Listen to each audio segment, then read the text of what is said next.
لبیک لبیک لبیک محمد صلی اللہ لبیک لبیک لبیک محمد صلی اللہ. عرفان بھائی خیریت سے ہیں آپ؟ الحمدللہ. سنی رضوی چینل کو سبسکرائب کیے کہ نہیں آپ نے؟ کیا نا بھائی؟ اور لائک شیئر کمنٹس کچھ کرتے کہ نہیں آپ؟ کرتا ہوں نا، اور دوستوں کو بھی بول دیا ہو کہ لائکس بھی کرے، شیئر بھی کرے، کمنٹس بھی کرے اور دوسروں کو بھی بھیجے. اپنا دیکھو عرفان میں مقصد یہ نا کہ ہم چاہتے کہ لوگوں تک کچھ اچھی باتیں پاس ہوں. آج ہر کوئی موبائل میں لگا ہے آپ جانتے ہیں، تو ویڈیو جو ہم بناتے ہیں اس کا مقصد یہی ہے کہ لوگوں تک ایک پیغام پہنچے. کہاں دیکھ رہے ہیں آپ؟ بھائی مجھ کو یہاں پہ جھاڑ کے نیچے آنے پر تھوڑا گھبراہٹ سی ہو رہی ہے. کیوں، کس بات کی خبر؟ ایسا لگ رہا ہے کہ کوئی اپنی تحقیقات کر رہا ہے اور جھاڑ پہ ایسا لگتا ہے کہ کوئی جناتوں کا ایسا بسیرا ہے یہاں پہ. میرے بھائی ہم انسان ہیں الحمدللہ، حضور علیہ السلام کی امتی، ہم اشرف المخلوقات ہیں میرے بھائی. ہمیں کسی سے ڈرنے کی ضرورت نہیں ہے نا. اور ہمارے پاس تو قرآن ہے، اللہ کا کلام، قرآن مقدس. یقیناً جس کو قرآن شریف پڑھنا آتا ہو، جسے قرآنی آیتیں یاد ہو، تو اسے تو پھر کسی سے ڈرنا ہی نہیں. میں آپ کو بتاؤں آیت الکرسی کی آپ پابندی کریں. آپ کو ڈر لگتا ہے نا بہت، ہاں تو آیت الکرسی آپ روزانہ پڑھا کے رات میں سونے سے پہلے بھی، تو انشاءاللہ تعالیٰ ایک فرشتہ رات بھر آپ کی محافظت کرے. اور ہو سکے تو گھر والوں کو بھی کہے کہ ایک مرتبہ آیت الکرسی رات میں سونے سے پہلے پڑھ لے. بچوں کو بھی سکھائے، نہیں آتا انہیں تو انہیں پڑھ کر دم کر دے. آپ ڈریے مت، اللہ کریم ہے. آپ یہاں دیکھیں تو آیت الکرسی انشاءاللہ پڑھیں گے نا تو ایسا کچھ نہیں ہوگا. اور ساتھ ہی ساتھ چاروں کل یاد ہے آپ کو؟ ہاں جی بھائی. ماشاءاللہ. تو چاروں کل پڑھیے، سورہ کافرون، سورہ اخلاص، سورہ فلق، سورہ ناس. یہ چاروں کل اتنے مجرب آزمودہ عمل ہے کہ اگر کوئی اسے اپنے پڑھنے کا معمول بنا لے اور اپنے اوپر دم کر دے تو انشاءاللہ جادو، جنات، بری نظر، حادثات سے وہ بندہ محفوظ ہو جائے گا. تو عمل کریں گے انشاءاللہ. انشاءاللہ. اچھا ڈر رہے جنات سے، لیکن جنات بھی ڈرتے ہم سے. بتائے کیسے؟ نہیں. تو ایک بہت بڑے اللہ کے ولی قاضی حسن علی رحمۃ اللہ علیہ، آپ کے پاس جنات آیا کرتے تھے، آپ سے ملاقات کرتے، آپ کو دکھتے تھے. لیکن ایک مرتبہ ایسا ہوا عرصہ دراز تک وہ آپ سے ملنے نہیں آئے. تو آپ کو تعجب ہوا جب وہ کافی دنوں کے بعد آئے. تو پھر آپ نے ان سے پوچھا کہ کیا ہوا اتنی غیر حاضری؟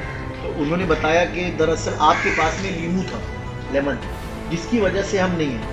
تو معلوم ہوا کہ جنات لیمو سے ڈرتے.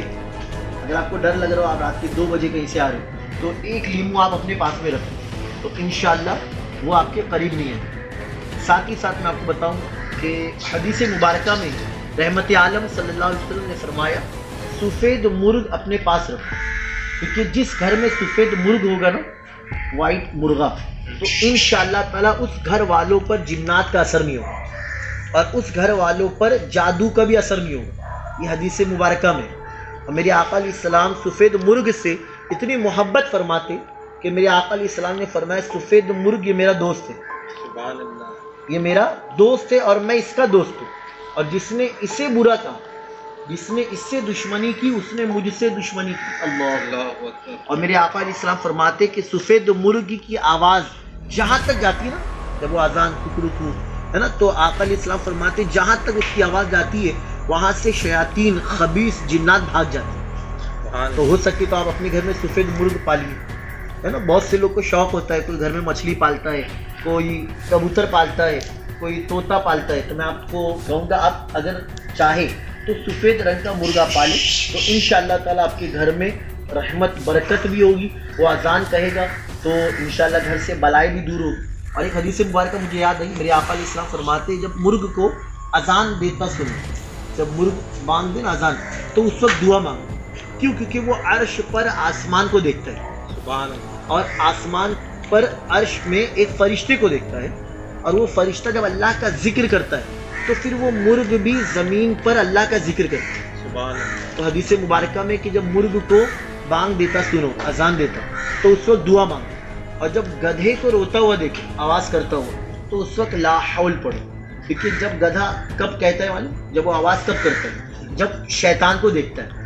تو معلوم ہوا کہ شیطان کو گدھا بھی پسند نہیں کرتا، اس لیے گدھا شیطان کو دیکھ کر آواز پیدا کرتا ہے. بات سمجھ، وہ روتا ہے.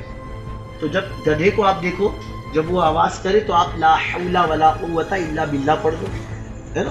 اسی طرح کتا بھی کبھی بھونکتا ہے، آپ آدھی رات میں کہیں سے آ رہے ہو تو اس وقت آپ لا حول ولا قوت الا باللہ پڑھو، اعوذ باللہ من الشیطان الرجیم پڑھو، کہیے انشاءاللہ. اور ایک عمل سن لیجیے، اگر کتا بھونک رہا ہو تو آپ کہے یا قطمیر، کیا کہے؟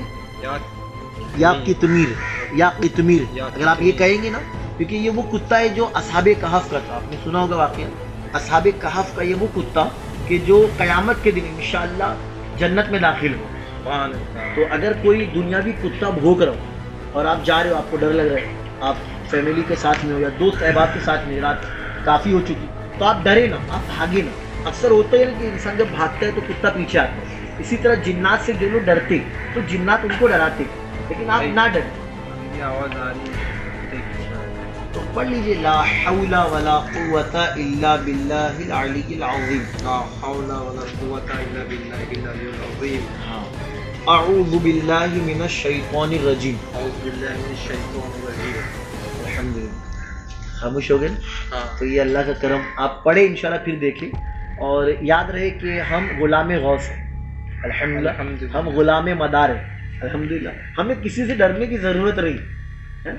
تو امید کروں گا انشاءاللہ آپ میری باتوں پر عمل کریں گے انشاءاللہ، اور اسے لوگوں تک پہنچائیں گے. ضرور بھائی.